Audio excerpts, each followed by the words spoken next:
आज हम आपके सामने लाने जा रहे हैं 14 अगस्त की रात का वो सच जिसे हर भारतीय जानना चाहेगा।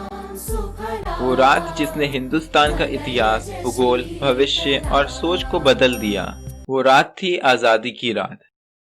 दिल्ली में 14 अगस्त की शाम से ही जोरदार बारिश हो रही थी। रात के करीब 9 बजते बजते रायसीना हिल्स पर करीब 5 लाख लोगों का हुजूम जमा हो गया था। बारिश अब भी जारी थी।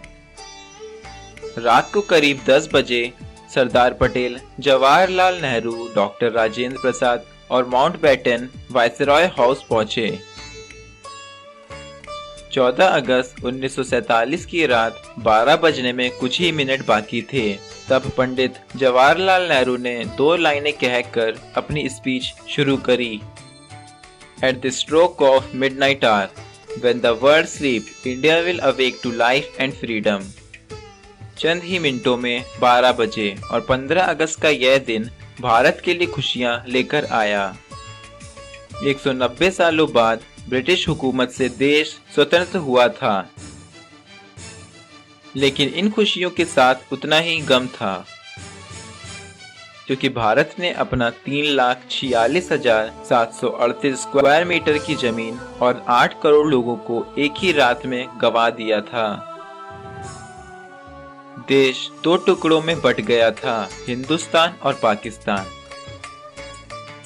हिंदुस्तान यूं ही आजाद नहीं हुआ था। 15 अगस्त के बहुत पहले ही ब्रिटिश हुकूमत का अंत होना शुरू हो गया था।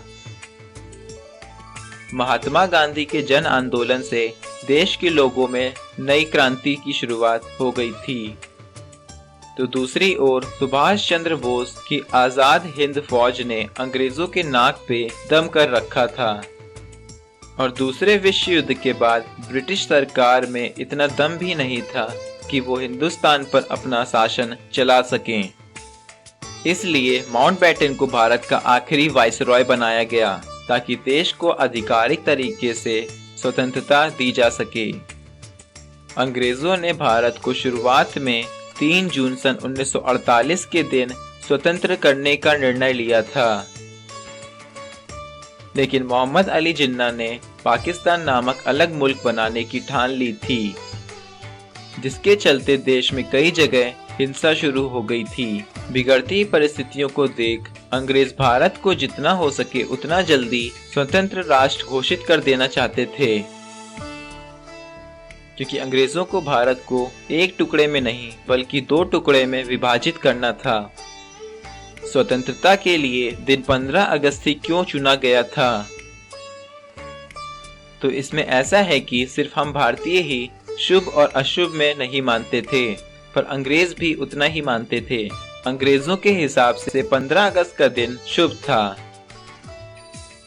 15 अगस्त सन 1945 के दिन ही जापान ने वर्ल्ड वॉर 2 में हार मानी थी और इसके ऑफिशियल साइन 2 सितंबर को हुए थे।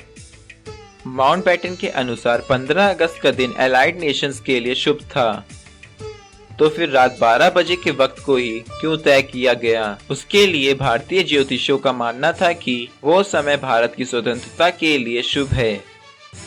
इसलिए यह तय किया गया था कि पंडित जवाहरलाल नेहरू को अपनी स्पीच 12 बजे से पहले ही खत्म कर देनी है और रात 12 बजे शंखनाद के साथ भारतीय लोकतंत्र की शुरुआत की जाएगी। ठीक वैसा ही हुआ। 15 अगस्त की सुबह 8:30 पर पंडित नेहरू और उनके मंत्रियों ने पद और गोपनीयता की शपथ ली। रात में लगातार बारिश के बाद सुबह आसमान बिल्कुल साफ था। लोग बेसब्री से इंतजार कर रहे थे आजाद भारत के तिरंगे को लहरते हुए अपनी आंखों से देखने का। देश के तिरंगे को सबसे पहले पंडित जवाहरलाल नेहरू ने रात के 12 बजे ही पार्लियामेंट सेंट्रल हॉल में लहराया था और दूसरी बार सुबह 8:30 बजे देश के भव्य तिरंगे को जनता के सामने ब्रिटिश राष्ट्र ध्वज को उतार कर लहराया था। देशवासियों की आंखों में खुशी के आंसू थे।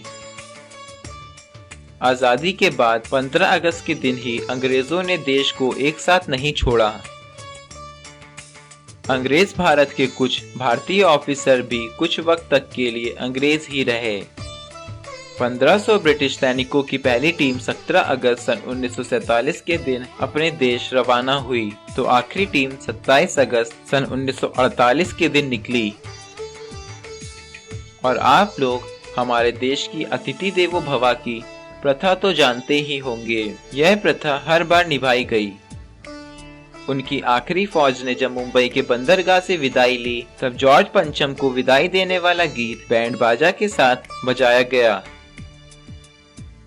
आजादी के 190 साल पहले भी अमीर चंद और मीर जाफर ने रॉबर्ट क्लाइंट का भी ऐसे ही स्वागत किया था। और फिर क्या हुआ? 190 साल तक हम लोगों को उन लोगों ने गुलाम बनाकर रखा और हमारे देश को पूरा लूट लिया। हमारी सारी दौलत, सोना चांदी, हीरे और सारे अनमोल पत्थर लूट लिए। इस गौरवशाली भारत के इतिहास पर धब्बा लगा दिया। और इन लोगों के कारण ही हमारा देश गुलाम बनकर रहा और उसे 190 साल तक परतंत्रता झेलनी पड़ी। फिर भी हम भारतीय नहीं सुधरे और हमने अतिथि देवो भव की प्रथा आज भी नहीं छोड़ी है। हर अतिथि को हम लोग देवों की तरह ही मानते हैं, चाहे वो अतिथि हमें लूटने ही क्यों ना आया हो। अगर आपको ये वीडियो पसंद आई हो तो इस वीडियो को लाइक, कमेंट और शेयर जरूर कीजिएगा और हमारे चैनल को सब्सक्राइब करना ना भूलिएगा, क्योंकि मैं ऐसे वीडियो अपलोड करता रहता हूँ।